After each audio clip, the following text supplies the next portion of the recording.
এক মাসের মধ্যে সাবেক প্রধানমন্ত্রী শেখ হাসিনার বিরুদ্ধে জুলাই-আগস্ট গণহত্যা মামলার তদন্ত শেষ করার নির্দেশ দিয়েছে আন্তর্জাতিক অপরাধ ট্রাইব্যুনাল।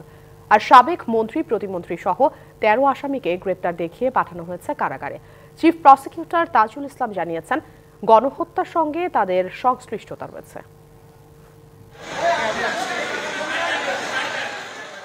জুলাই-আগস্টে গণহত্যা মামলার ১৩ আসামিকে সোমবার সকালে হাজির করা হয় আন্তর্জাতিক অপরাধ ট্রাইব্যুনালে।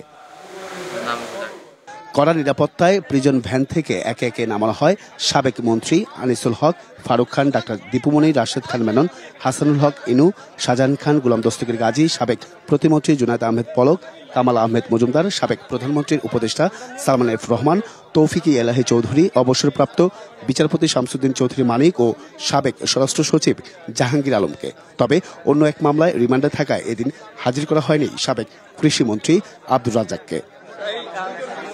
বেলা 11:15টায় শুরু হয় বিচারপতি মোহাম্মদ গোলাম মর্তুজা মজুমদারের নেতৃত্বে ৩ সদস্যের ট্রাইব্যুনালের বিচার কাজ। আসামি পক্ষের আইনজীবী এহসানুল হক সমাজির বিষয়ে আপত্তি জানানো হয় রাষ্ট্রপক্ষ থেকে।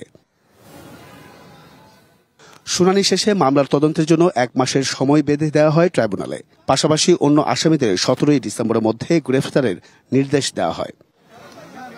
পরে চিফ প্রসিকিউটর জানান, জুলাই-আগস্টে গণহত্যার মূল মাস্টারমাইন্ড ছিলেন সাবেক প্রধানমন্ত্রী শেখ হাসিনা। আর সোমবার হাজির করা হয় ১৩ আসামি, তার অন্যতম দোসর।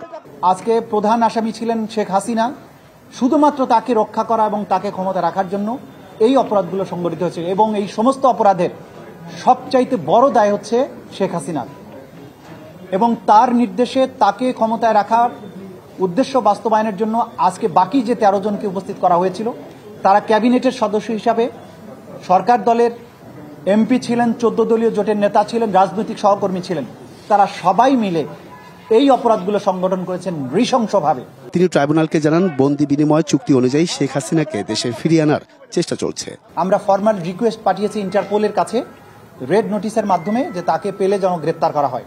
তাকে ভারতের সাথে সম্পাদিত যে অপরাধীর বহিঃসমর্পণ চুক্তি, সেটার মূলে তাকে ফেরত চাওয়ার জন্য বাংলাদেশ গভর্নমেন্ট চিন্তা করছেন বলে গতকালকে প্রধান উপদেষ্টা তার বক্তব্যে বলেছেন।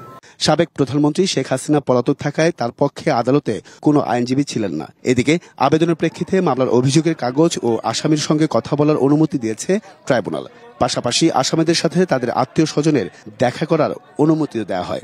The tribunal has allowed, on the basis of my oral submission, to talk to the clients এবং সেটাও উনি মাননীয় ট্রাইব্যুনাল মঞ্জুর করেছেন যে হ্যাঁ, আসামি পক্ষের নিয়োজিত আইনজীবীগণ সুশৃঙ্খলভাবে ডিসিপ্লিনড ওয়েতে ওয়ান আফটার অ্যানাদার কথা বলতে পারবেন এবং আমরা সে আদেশও পেয়েছি। Ariful Islam, DBC news, Dhaka. মাঠের অলরাউন্ডার আমি, আর ঘরের allrounder Tylox. Tylox toilet cleaner, clean মানেই টাইলক্স।